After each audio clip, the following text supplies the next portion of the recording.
Dr. Sparrow is the Executive Director of the Brazelton Touchpoints Center in the Division of Developmental Medicine at Boston Children's Hospital, where he also holds an appointment in the Department of Psychiatry. He is a co-principal investigator for the National Center on Parent, Family, and Community Engagement, Office of Head Start, Office of Child Care, and is a part-time associate professor in psychiatry at Harvard Medical School. It is with great honor and great appreciation that we welcome Dr. Joshua Sparrow. Thank you for joining us tonight. Thank you, Kimberly. I am discovering that my PowerPoint is frozen as I feared, so as you feared. There we go. Can you see my PowerPoint now? Yes. Great, okay. Thank you, Kimberly, and thank you everybody for joining us. The Ohio AEYC has a special place in my heart for many reasons, but one of them is because, as Kimberly reminded me recently, although I did remember my teacher, mentor, and best friend, the late T. Barry Brazelton, and I came to visit you all probably about 15 years ago or something like that. So I wish that he were with us today, but we'll do our best together to move his legacy into the future. So we will touch today on some of these topics, and I will try to pause along the way for questions. So please do put your questions into the question box, and I will make my slides available afterwards, so no need to worry about that. So we'll talk about reasonable expectations for very young children transitioning back from quarantine. And I do want to be sure to say we are in a new world and a new situation, and I am not sure that any of us have answers. So I will share with you what I can with the utmost humility and great interest in your thoughts and questions and what you are learning about this process. We'll also talk about trauma and healing-centered and culturally responsive supports for those of you who work with young children and their families. We'll look at some recommendations from the larger field of practice and think about preparing for the future. And next, I just wanted to spell out what I think some of the questions are we could try to look at together that are pressing. One is, what is it that we need to sort out? And I know that seems perhaps kind of silly, but I think one of the effects of this double whammy pandemic, which has been a healthcare emergency and an economic crisis, is that it's been pretty hard to think straight for, I think, a lot of us. There's the fear and the anxiety and the unknown. And so being able to formulate clear questions, I think, is really critically important. What are we learning about leadership? And we have seen all kinds of examples across the spectrum. When will it be safe to come out again? That's a pressing question that folks are answering in different ways around the country. What are our tools for safety, and what role does trust play in those tools? What does science have to say about our practice, and how is children's development impacted? What can we do to help, and what are some ways of providing trauma-informed, culturally grounded, and equitable approaches to healing? And I do want to mention that the importance of this certainly has been heightened for us in these weeks since the death of George Floyd. So let's start with what we need to sort out. And this comes from putting together the conversations that I've been listening to over the past couple of months about the crisis that we're in. And I think that I found it helpful to break down what I've been listening to into these 4 different categories, and to try to be clear about what I'm reading and hearing and learning, where they fit. So the first is, what does science know so far? And clearly there's a lot more to learn, but there are some things that science has established for us. And I think it's important to understand that science has always been about trying to get the best sense we can of our realities, but knowing that science has powerful but limited tools and doesn't always get it right. And so to understand that when we get information from scientists, from healthcare officials, the fact that what they tell us may change down the road doesn't mean that they necessarily are unreliable, but that they're working with the best that we have, which means they're working with imperfect tools in a rapidly changing environment. So what does science tell us? The second is, what are the practical realities? And by that I mean, in this instance, what are the concrete material logistical challenges that we have or don't have to contend with this healthcare and economic crisis? So for example, we have had a shortage of testing for this virus. There have been some concerns that have been, as it turns out, justified about the reliability of the antibody tests. Those are two different things. There's testing for the virus itself, which ought to tell us whether or not we've been infected, and then there's the test for whether or not we had been infected before and have overcome it and developed antibodies to it, which may confer some protection against reinfection.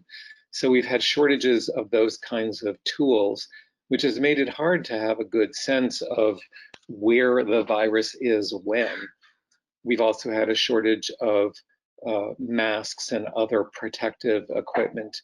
And we have all kinds of logistical constraints in childcare, early education settings, where it may be that the safest way of caring for the children of folks who have to be back at work is to have very low ratios, as few children in a setting as possible with an adult.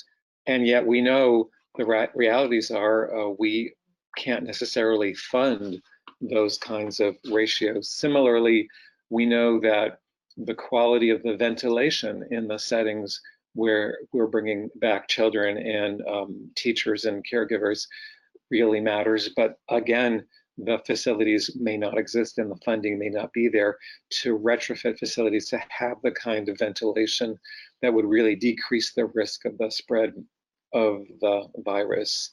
We also have heard recommendations like no holding or touching infants and toddlers and young children, and yet we know it's a practical reality. We just can't care for them without doing that. So there are those and many other material, concrete, logistical constraints on our resources that we have to figure out how to make compromises on with regard to what the science tells us about what it really would take to protect our health and the health of the children we care for and their families.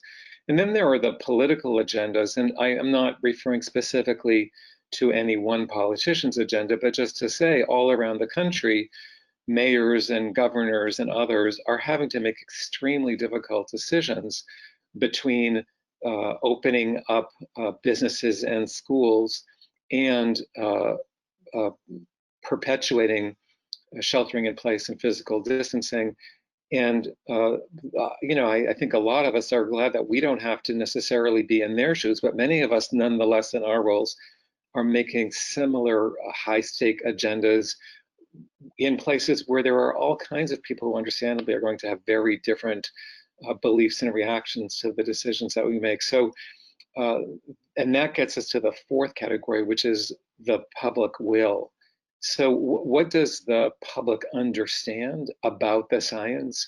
What does the public understand about the concrete material limitations and constraints on what we can do to keep ourselves and the children and families we serve safe?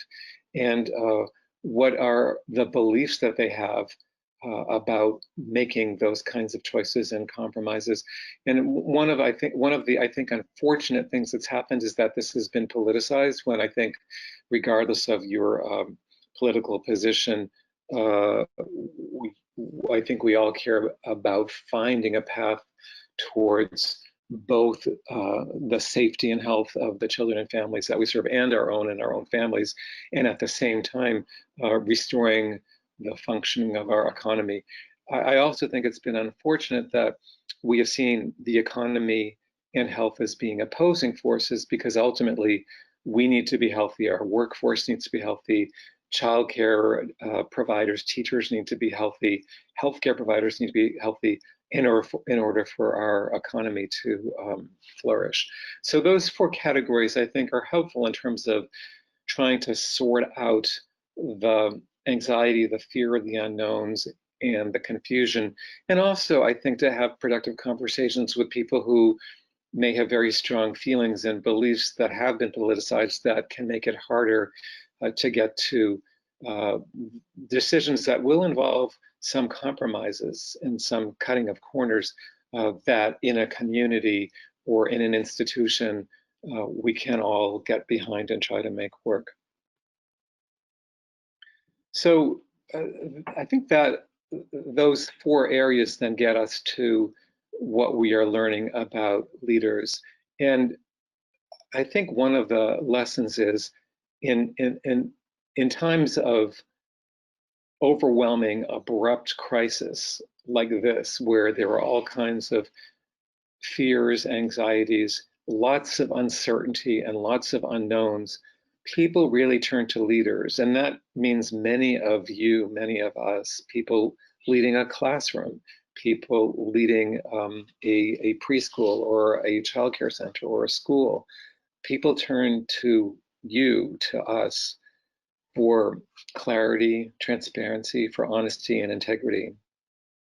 And sometimes that means saying, we don't know. Sometimes that means acknowledging this is a very important question, or this would be a very important piece of information to have, and I don't have it, or the science doesn't have that for us yet. And that kind of transparency and honesty is also critical for then bringing people along to look at these kinds of compromises and shortcuts we're going to have to make. Because the reality is we are going to have some risk for some time with any kind of physical proximity. And we have to make really difficult decisions about how much risk we can accept and how much progress we can make in getting the kind of physical, concrete resources we need to reduce some of those risks. So clarity, honesty, transparency, integrity really matters, and that includes being honest about what we don't know. Balancing facing reality with hope is really important. I think as leaders, folks often feel the pull to put a happy face on things and to offer hope. People need hope. People are desperate for hope, but the hope has to be balanced with speaking what we know to be true in order for people to really be able to open up and hold on to whatever hope we can offer. And there's plenty of reason to be able to offer hope. It's more credible and more powerful when our offers of hope are embedded in speaking the truth that we know. And then there's decision making. And decision making is something that you are called on as leaders, whether you're a teacher in a classroom or a director of a center or in another role. There are decisions that you're called on to make. And it's a tough place to be with limited information and high stakes. And so the best we can do is to use the best available facts we have to look at the big picture, which means all of the different factors influencing our decision. And here, one example of that would be for the children in our centers or in our schools, what do we know about their families? How many of them have parents or adult caregivers who are essential workers, whose role in the workforce puts them at higher risk of exposure to the virus? And that might be healthcare workers, but it also can be people in all kinds of service industries where they have high contact with the public. So that's part of the big picture we have to consider about what kinds of risks we're taking as we open centers and schools. And one of the CDC recommendations, for example, is to consider having a separate classroom for children whose parents work in those kinds of high risk sectors, because the likelihood that they'll end up being exposed anyway is higher. There also, while we're looking at the big picture, would be what do we know about the risk factors in their families for serious illness and death as a result of infection. So looking at the big picture, using the best facts we have, and also connecting this to communication, helping people understand while you're making the best decisions you can, we're not always going to get it right, and we are going to make mistakes, and we've got to bring people along to accept those challenges and those unknowns and those risks with us. And then I'll come back to this again, but the other thing that I think we're learning about leadership is the importance of values, which inform how we communicate, what we communicate, and also what we take into account as we make decisions. And one of the things that's been really important about dealing with this healthcare and economic crisis is that we truly are all affected, and we can't really come up with good solutions to reopening schools and childcare centers in our economy if we don't really value the ways in which we're all affected by each other and dependent on each other to keep ourselves and each other and our families safe. So I think I'll pause there and see if there are questions or comments. I'll unmute myself. I don't see a lot of questions yet, but I think it's interesting. We have been having what we call courageous conversations where weekly anyone in the field can join the calls and just let us know what's on their mind. And what you just shared is very relevant because we've said from the beginning, we don't have the answers, but let's come together and see where we can find solutions or where we can come up with resources. So I'm wondering, as you talk about leadership there, and we've touched on trying, like one of the mantras we've had is when we come out of this on the other side, we want to still be able to say that we're proud of the decisions we made throughout this time as professionals. That's not to say, like you said, we won't make a mistake. But could you maybe talk a little bit about the need for community, the need for, as these people are trying to lead within their own programs, like you're saying, one for all, how can we depend on each other to get where we need to go? Yeah, well, I think I will come back to this issue of community a couple of times, but here, if we go back to leadership and communication, people will look to all of us as leaders for answers, and there's a temptation to engage with them in ways that convey a sense of greater certainty than we have. But I think being able to present the certainty that we have their best interests in mind as we make decisions is critical. And to do that, one of the ways of connecting to community is to walk the walk of listening to what the fears, what the anxieties, what the unknowns are. And I think in this particular crisis, there's been a lot of confusion, a lot of misinformation, and some of it, some of the information has changed as the science has evolved over time, so that listening to people's fears and anxieties and what they think the risks are, to be able to get clarity on what we really do know we need to be concerned about or not is critical. So, and that's part of why I wanted to briefly address when it will be safe to come out again. I know, many of us are already out around the country, and there are sort of differing opinions about whether or not we consider the increases in confirmed infection rates in some parts of the country a second wave or part of the first wave. But I just wanted to review what we do know about when it will be safe to come out. So one is herd immunity, and that sounds sort of odd, but the idea is the virus can only continue to spread as long as it can find humans who have not yet been affected, who are not immune. So once you get to about 60 or 70% of the population with immunity, then it's much harder and much less likely for the virus to find another person who has not yet been affected and is not immune to get to. So you may have one person who is infected and could spread the virus, but if that person is in the settings where the majority of people are no longer subject to infection because they have already been infected and are immune, then that begins to really shut down the spread of a virus.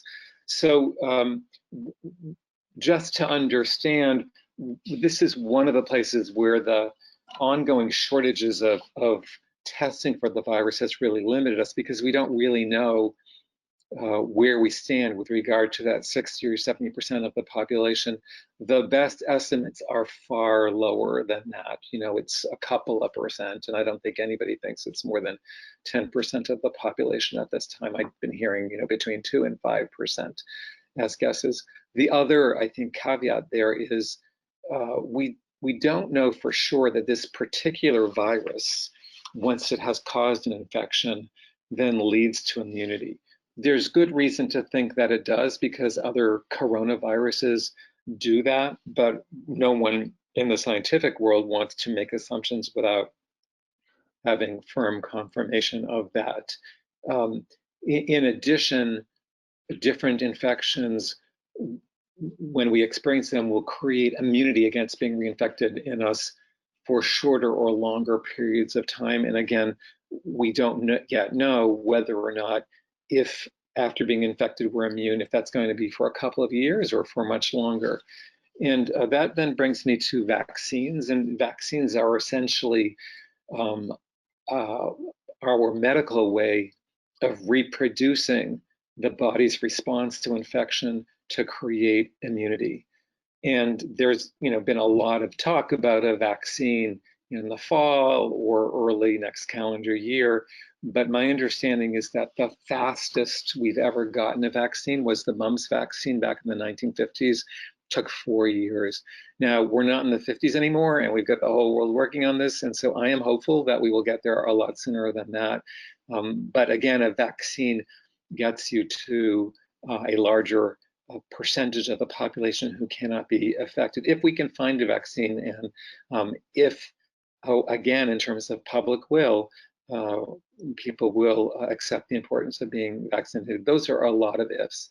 One caveat to add is the search for a vaccine for HIV/AIDS is now a couple of decades old, still haven't found it. So we know there are many really great labs working on this, but we can't count on getting there.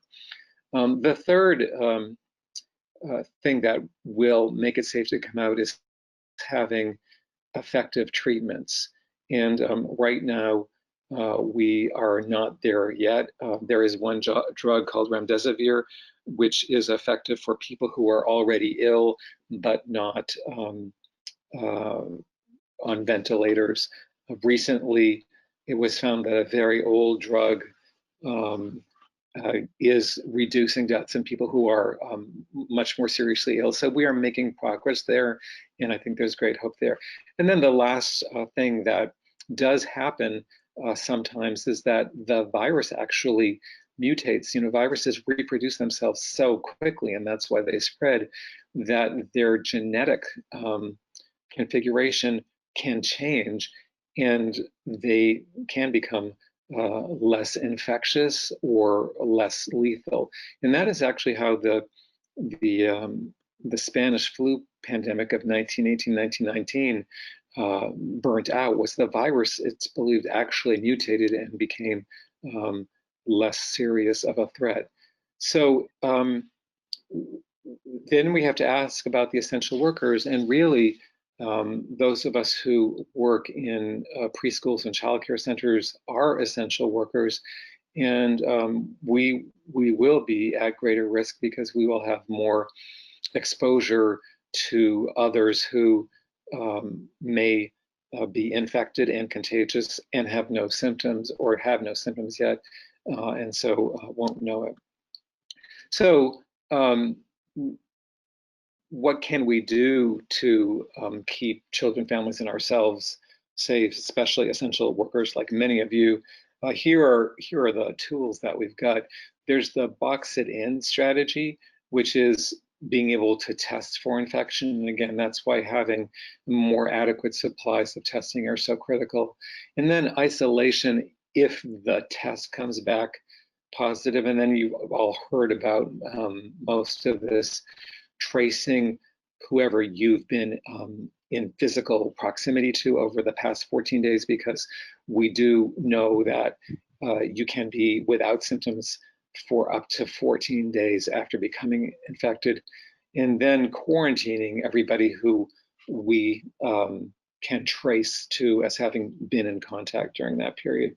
So that's a way of really shutting down the spread. And then the 4 pillars, you've heard of all of these: hygiene, frequent hand washing, health screening, and the temperature checks that many are instituting at childcare centers for the children, for their parents, for the staff, for teachers.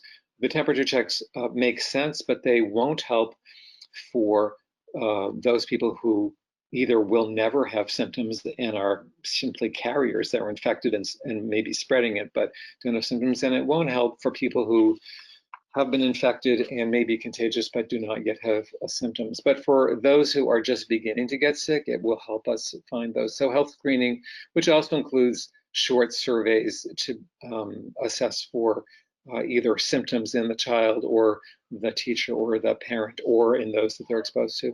And then masks are really critical, and there's more and more research on how masks reduce, more than anything, the risk of spreading the infection to others. And one point I want to make here, and we'll come back to masks because it's important in terms of the realities of working with children, is the masks that have a valve on them actually protect the wearer from being infected. But if the wearer is infected, that valve allows the breath to circulate back out into the environment. And so those masks with valves actually do not protect others around. So not a good idea in any kind of closed setting. The other, I think masks are also a good example of when we actually, I think, we're not getting clear, transparent information. I remember very clearly the CDC on one day saying there's no scientific evidence that masks make a difference, and the very next day saying that they did. And I've been reading the literature and seeing that it was pretty clearly established from all kinds of data from other countries that they did make a difference. And the reason why the CDC did that was because at that point in time, it was a couple months ago, there weren't enough masks for healthcare workers, and they were trying to protect healthcare workers by ensuring that the rest of us didn't go out and buy up all the masks. So it's understandable that they did that, because that was the priority. But it made it harder, I think, for folks to feel that they could trust the information that was coming. It also has to do with managing public will, because the issue there was, if we had heard masks will keep all of us safer, but please don't buy any yet because we need to let our healthcare workers have the few that we now have access to, how would we have mobilized the public to hold back in that way? And then the 4th pillar is physical distancing. And there are more and more studies that really show the path of these droplets in our breath, how far they go when we breathe, when we talk, when we sing, etc., that really help make the case both for physical distancing and for masks, both of which are big challenges, and we'll come to that in childcare centers.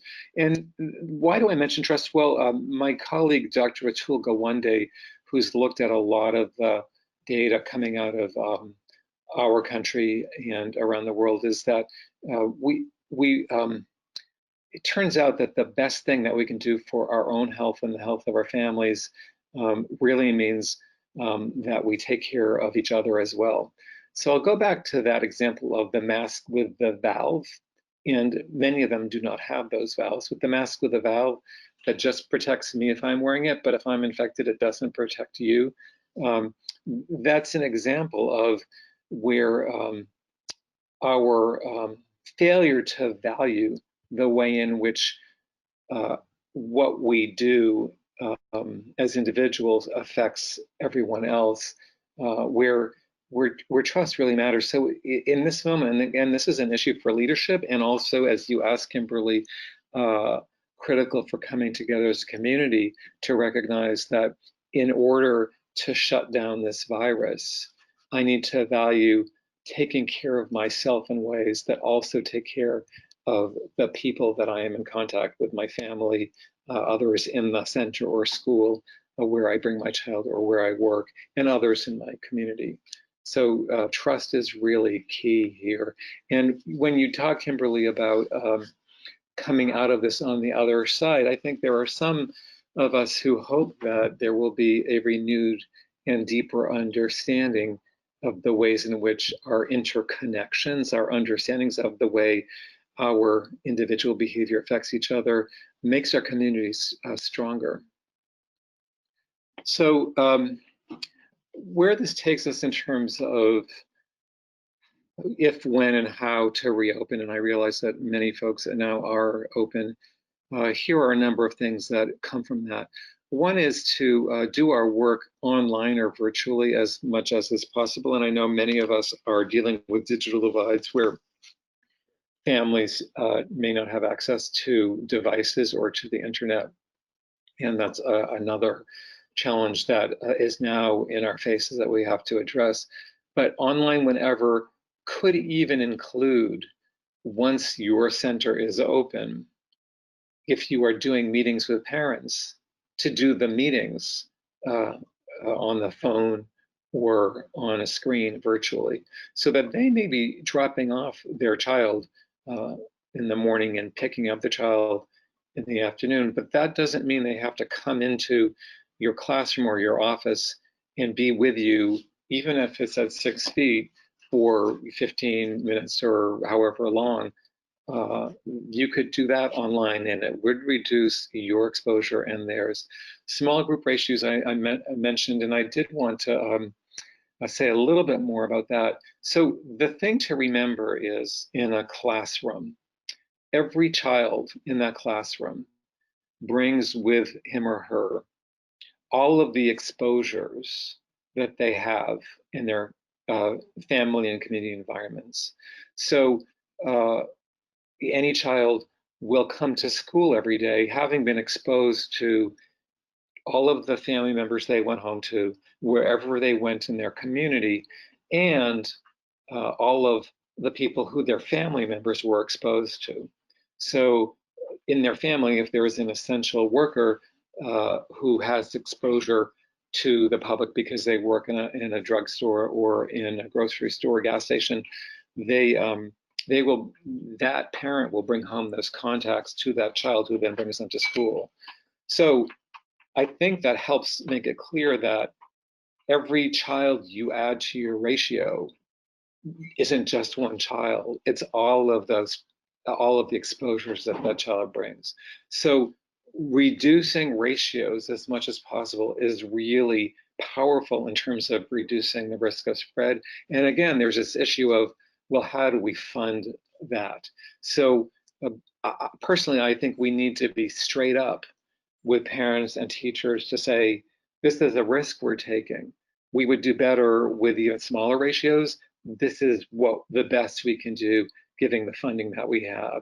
But I think to be clear about it and to bring people along to understand we've got to live with that risk together.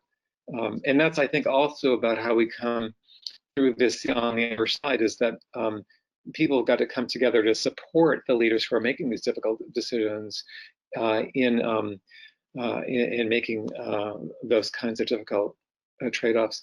Then there's the consistent, trustworthy social bubbles. And the idea here is that it's really hard to be isolated in this way for this long. And there, have been all kinds of examples all over the country where people just can't take it anymore, which I think we all completely understand. But one way of beginning to expand our social interactions, and this applies to how we can make our classrooms and centers safe, is to create these social bubbles in which we not, in addition to limiting how many children are there, we really work with each of the families on creating the safety in their interactions.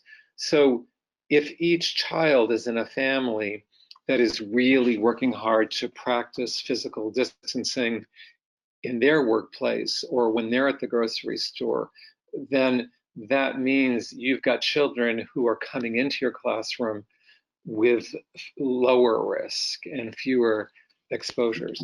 Another way in which social bubbles helps us understand how to get to safety is to have the same classroom always have the same children and the same teacher, rather than having rotating children or rotating teachers, so that we are, again, reducing the total number of different exposures that each individual is bringing. So social bubbles are imperfect, but a way of reducing the number of exposures that each of us brings into any kind of physical setting, like a center or a classroom. And then there's the mask. So I've been hearing from parents and teachers in infant toddler settings that there's variability about how children are responding to masks. And I've heard from some people, either parents or teachers working with children between, say, 13 and 17 months, although I think it goes beyond and below that age range, that those infants and toddlers, and this is not true for all of them, but individuals become quite distressed with masks. And so, for example, one parent of a 17-month-old told me that when interacting with a relative who was wearing a mask, the infant just gaze averted the whole time and was quite distressed. I've heard, though, from others that children of a similar age really don't seem to be distressed at all.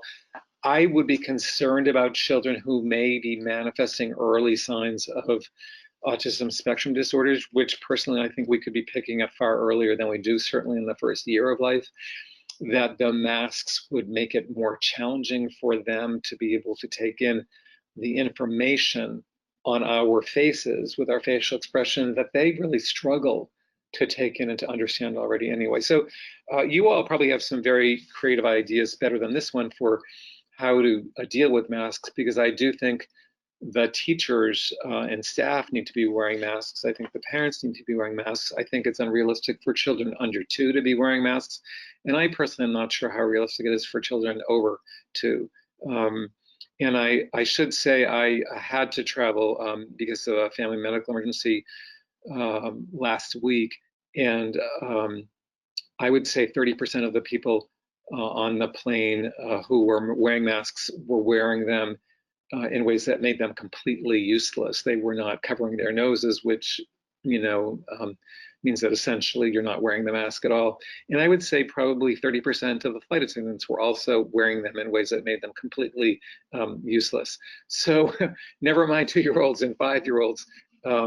We've got some challenges in terms of, helping people know how to wear masks in ways that make them actually have the benefits that they have.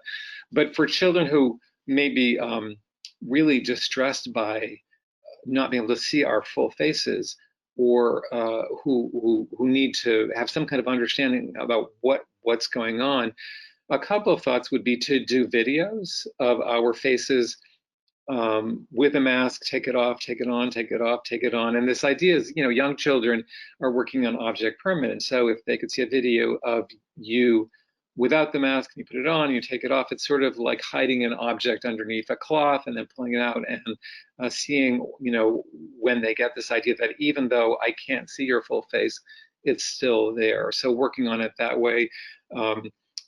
It might be that if there's enough space in a big enough room, being able to have a child at some distance, 6 feet behind you, seeing your face in the mirror, and then when you turn around, putting the mask back on. I think that's probably a little bit dicey. And the other is that there are these transparent face shields that are supported around your forehead, and they aren't quite the same thing as masks in terms of protection, but they provide significant protection. And the transparent face shields would allow the children to be able to see your full face and all of your facial expressions. And I think that's probably the most promising thing. But again, there's this logistical issue of not having sufficient supplies, and then their costs. And then finally, I imagine that this is shifting as people are really being to face the realities. But the recommendations that were coming out earlier about not holding and hugging young children, I just think are policy recommendations that really don't incorporate the realities of doing the work that we do. And I just don't know how you take care of very young children, certainly infants and toddlers, with that kind of distance. So the CDC actually does now acknowledge in its recommendations that with infants and toddlers there will be physical contact, and there are a number of recommendations about precautions to take in doing that work, including hand washing and clothes washing, etc. So in terms of how this is affecting children's development, there's been a lot of concern. I don't think that we fully know, but I think it's really important to try to manage some of the panic about this, and to not assume that, as I've been hearing, I mean, you can hear people say we're all going to be permanently scarred and this whole generation is going to be damaged for life. And I just think that's not helpful, and it's frightening. And I don't think that there's any reason to believe that. We can look at the different areas of children's development that may or may not be affected by some of these changes that we've been talking about: family relationships, social relationships, communication, how they handle their feelings, and some of the effects on their learning. One of the things I want to point out about their learning, though, is, very young children learn through their senses and through movement. And even though we may not be able to do with them some of the things that we would have done before in terms of exposure to the bigger, broader world, a lot of their learning through their senses and through motor movement can be very rich and very stimulating in much smaller spheres. And I also want to be clear in terms of this issue of, what's going to happen to these children and to us, that one of the ways of not being in a panic about it is to really break out, who is actually experiencing what? Because the differences in these experiences really affect just what kinds of concerns we need to have about which children, which families, and which ones among ourselves. So clearly, those of us who've experienced severe illness, prolonged hospitalization, and the loss of a family member are in a different category than those of us for whom those experiences have been not in our immediate families, at much further remove. Similarly, those of us who have been directly affected by the economic disruption with loss of employment and food and housing insecurity, and the family stress that goes with that, will be much more strongly affected than those of us who have lesser degrees of that kind of impact in our lives. And then there are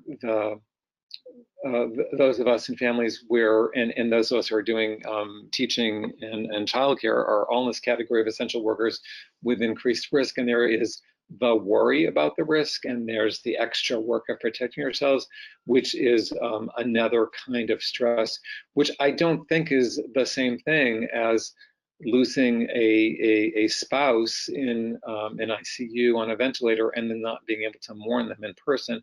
But it is important to catalog it here as another impact with another set of consequences. And then there are the disrupted relationship with primary caregivers, which many of you have experienced with the children who you cared for, that you were not in contact or only in contact by screens during this period.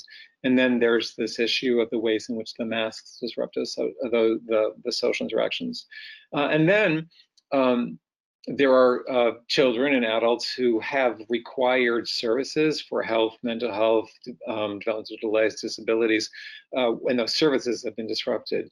And then there's the disruption of our usual routines and being in tight quarters with each other over time. But I just want to lay this all out because I don't think they all drive to the same kind of traumatic results. Again, the same kind of question: what's the nature of what the injury has been, and how does it help us differentiate what kinds of challenges different children, different families, different ones of us will have, so that we can be more focused in how we bring supports. So again, I talked about major separations and loss, major changes, and then the effects of the healthcare and economic crisis on what we need for the pre-existing challenges that we have dealt with prior to this. And then given that, to look at what some of the predictable reactions are in the children in our care as they transition back, where there will be understandable fearfulness, anxiety, and some additional clinging, trouble separating, and some regression in terms of behavioral controls that, depending on the child's temperament, may be withdrawal and shutting down, and for others, more impulsivity, etc. And then there are the reactions that families have that I think we can help by helping them understand these reactions that I just mentioned as being understandable and pretty predictable. So just to talk about the element of trauma here and the trauma-informed work that you all do, we all know that this crisis, as well as the murder of George Floyd a couple of weeks ago, we all know that people of color are disproportionately affected adversely by COVID-19 in terms of the seriousness of their symptoms when they are infected and the rates of mortality. There's a dramatic difference, and we know that that is primarily because of the current lesser access to healthcare, as well as the lifelong lesser access to quality healthcare, and also because we know the proportions of people of color working in these high-risk essential worker jobs is much greater, and that puts them at greater risk. So we also know that some of the measures we have to take to create safety may be re-traumatizing for people who have been traumatized by racism, and some of those are the masks and cover-ups can have associations for those of us who have been threatened by people in masks and cover-ups. The physical distancing is hard for all of us, and for most of our cultures, physical closeness is important in healing rituals, but in different ways for different cultures. And then the contact tracing, which is going to be critical when we identify a child or a parent or a staff member in a center who turns out to have a positive test for COVID-19. Tracing contacts is going to raise concerns for folks in communities where surveillance has been a tool to disrupt the ways in which they have always taken care of each other. So we've got to do contact tracing, but I think to be sensitive to how asking questions about who have you been in contact with, who do you know, is going to feel for people who have had to be concerned about the ways in which those kinds of questions can interfere with the social networks that have made people strong. So what do children need now? I think there's often, when we are in one disaster or another, the wish to believe that children are too young to know, too young to understand, too young to remember. But in fact, very young children, long before they have words, can feel what we're feeling. They can read our faces and our nonverbal behavior, and they know something's up. They know when we're scared. They know when we're anxious, but they don't know why. And they need to know the truth not necessarily in all of the terms that I've used to present it to you, but the truth in ways that are understandable for them, given where they're at developmentally. And I think the simplest way of knowing that is to just listen to what their question is, to listen to what the worry is underneath it, and to speak to that. And then you'll see on their faces that they're ready to do something else now, and they're done talking and they want to play. And then they'll come back when they're ready for the rest of their questions. And for young children, the thing that's really on their mind is, are you going to be okay so that you can take care of me so that I'll be okay? And that's what they need the truth about, which would be, I do everything I can to take care of you and me so that we stay safe and healthy. And then to the extent that it's true, there are these other people in our family who help us take care of ourselves and each other, and they're taking care of themselves too. So it's also, the consistency and predictability and clarity of what we tell them. It's being able to really listen to what their feelings and concerns are, whether it's missing their friends or being frightened when there has been a big change in the family, and being able to really validate what they're feeling rather than to minimize it, which is also a temptation as an adult who cares about children. We'd like to think they shouldn't have to feel what they do, and that by making light of it, we can make it go away. But they really need us to validate what they're feeling, and then to model the ways in which we handle our fears and frustrations. And then I think sharing with them our sense of purpose and values. And so that means when we show them we are being careful about washing our hands or putting a mask on before we go to the grocery store, that we are showing them our sense of purpose and values and taking care of ourselves so that we take care of others, that they can feel some sense of solidity and some kind of foundation underneath them as well. So I guess I'll just end by saying we aren't really safe yet, and these trauma-informed approaches, come from work where the first thing we do is create safety. And so instead, we can emphasize doing everything that we can to be as safe as we can while being honest about what the ongoing risks are. And the other is to the extent that we're dealing with risks that are different for people with privilege and people of color without those privileges. I think to be able to join together in the work for justice, to work towards erasing those disparities, is what we can do before we're able to have the safety that we all need in order to be able to have comfort. So none of us win alone, we win together, and it's the coming together that is really the thing that will protect us most. So I'm going to stop there. I think we've got about 5 minutes for questions, if there are any.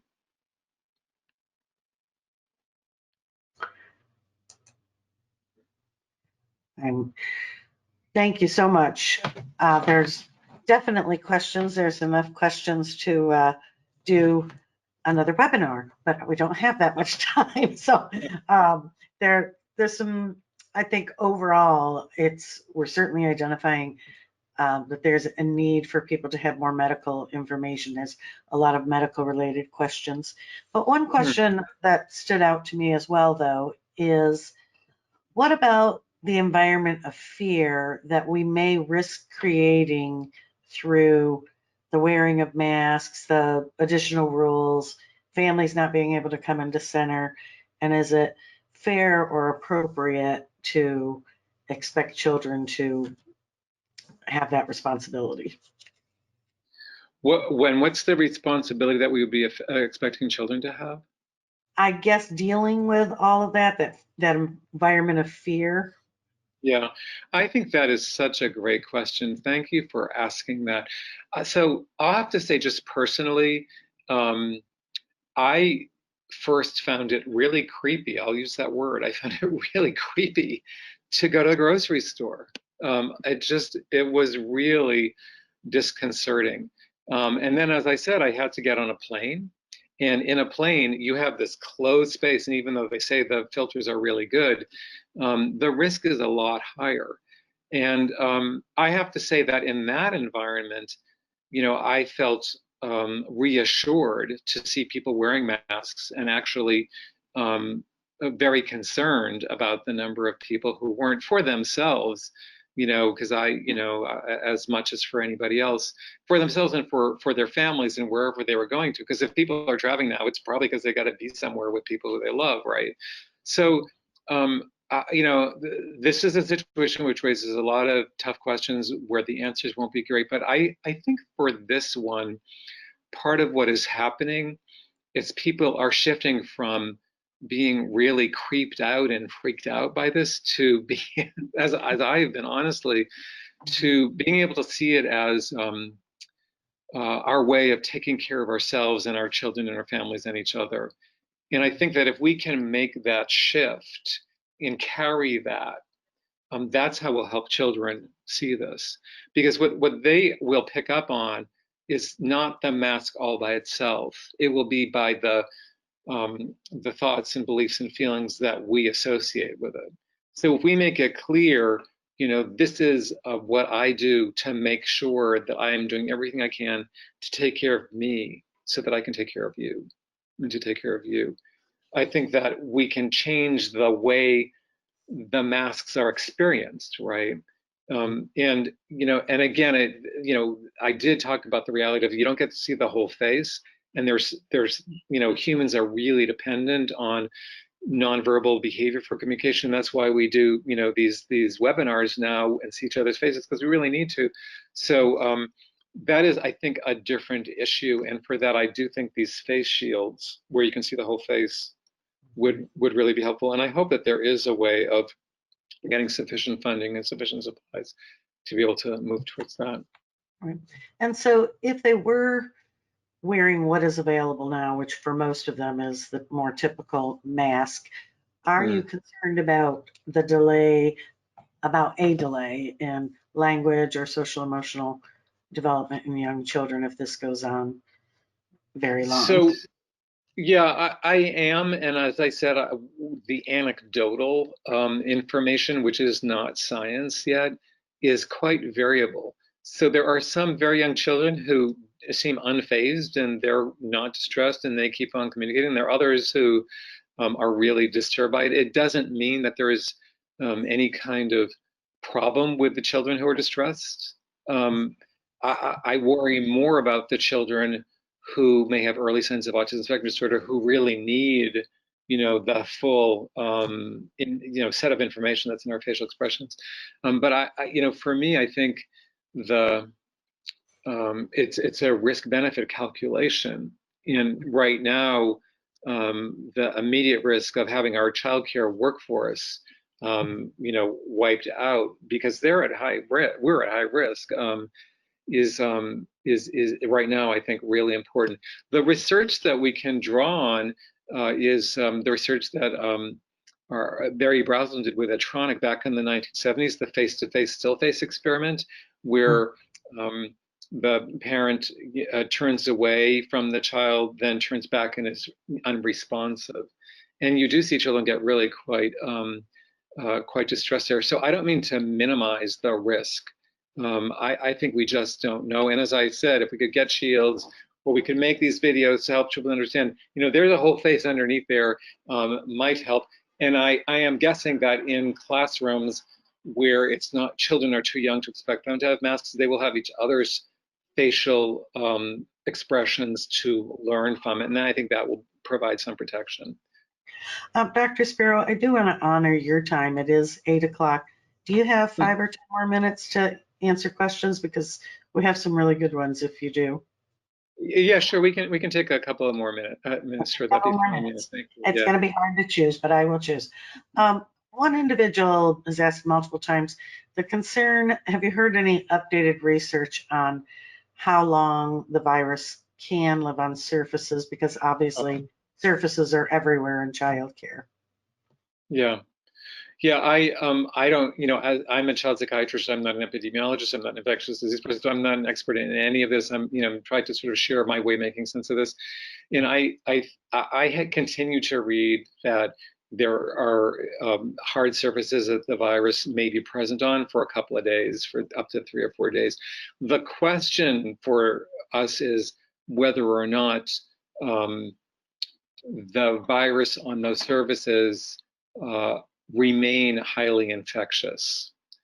And we don't have an answer to that. I think what I've been reading is that the risk is much higher with our breath, with our speech, and even more so if we sneeze or cough or sing or shout, that the concentration of the virus is much higher.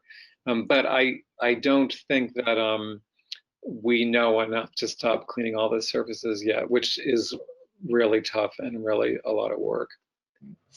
And you talked throughout that there's going to be times that we're going to either need to make a trade-off or compromise.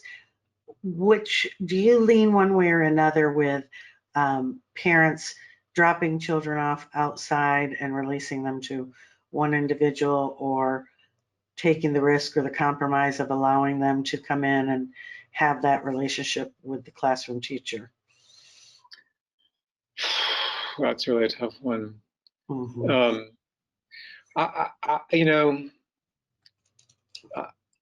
I think if we could move that relationship online right now, that would be a way of beginning to build or to support the relationship and reduce the risk. And it's for everybody involved. I mean, one of the concerns is if you're in a relatively large center and one teacher gets sick, the risk is that all the teachers say, I'm changing professions. Like I'm not doing this right, especially if they get really sick, and this is one of the things that's been confusing is a lot of this is about probability, and probability is hard for our brains to process, right? And so, the probability of getting really sick or dying goes up with age. And in fact, if you're in your 60s or 70s and you're really healthy, it doesn't go up a lot. If you're in your 60s and 70s and you're not really healthy, it does go up, and certainly a lot more in your 80s and 90s. But it doesn't mean that younger people don't get really sick, and some of them die. Right. And so, God forbid, you've got a center with a number of teachers and one of them gets really sick and ends up in a ventilator and ICU. I mean, it's terrible for that teacher and their family, but it's also terrible for the whole center and the community. So when I calculate the risks, I'm sort of playing it out that way and saying, let's work on the relationship, and it may take more time and it will be somewhat less satisfying maybe by doing that, what we can online, and that part maybe we can, yeah. Thank you. 2 more questions and I'll let you go. One is related to, you briefly touched on a child who might have autism, and this individual is teaching multiple disabled autistic children. They need full care, feeding, diapering, that type of thing. So she is wondering, with all this going on, should inclusion be discouraged during this time? Wow. Just simple questions. Yeah. Wow. Yeah, I'm so glad to get to do this because you're bringing to me challenges that are overwhelming for all of us.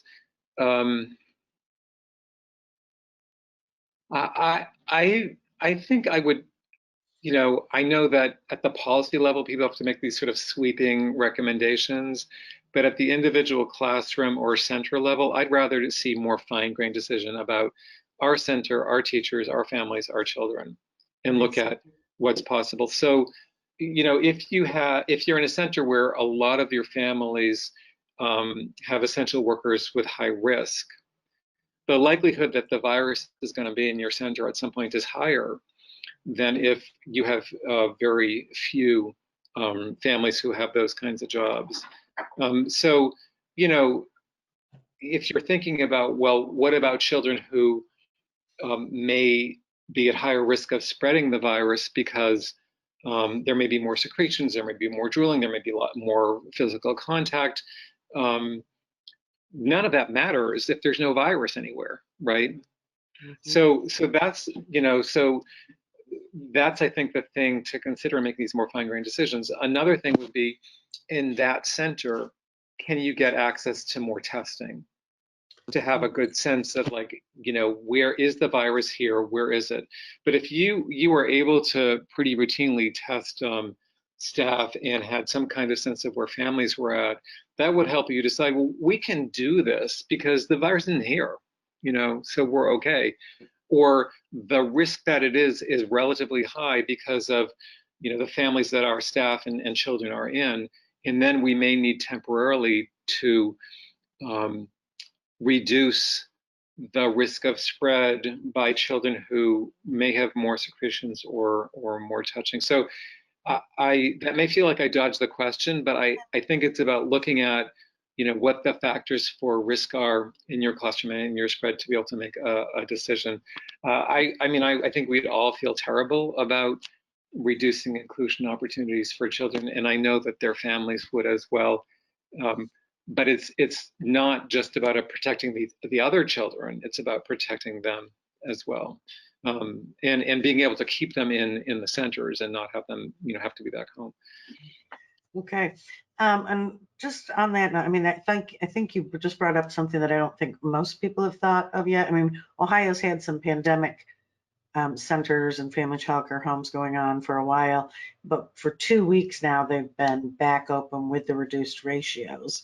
But but you kind of mentioned, and maybe a plan for the future of consistent testing for families, staff, and I don't think that many programs that we've heard from have thought about that as one way to just have a better understanding of when you say our center, our children, our families. I think that's an interesting concept. Yeah, and I would add to that the health screening.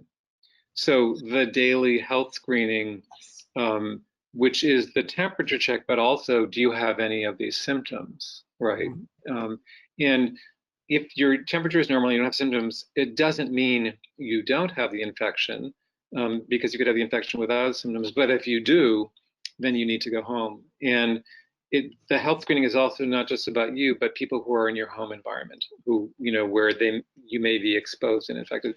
So that I would add that to testing, because if testing isn't possible, the health screening should be, and that will also help, I think, identify where the risk of exposure is and to reduce it quickly.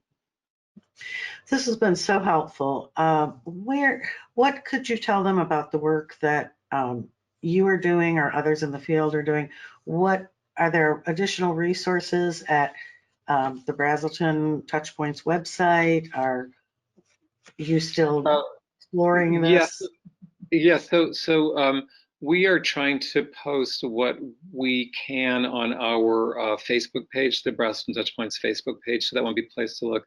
The CDC will continue to update its guidelines. I, honestly have been concerned about political agenda and governmental agencies interfering with clarity, but the guidelines that are there now, I think, are really helpful, and we are actually working with the Harvard School of Public Health with 8 communities in the state of Massachusetts on managing reopening, both from the health perspective and the mental health perspective.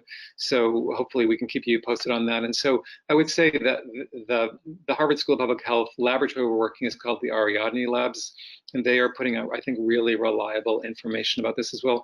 And then the other resource that I'll mention is Child Care Aware of America.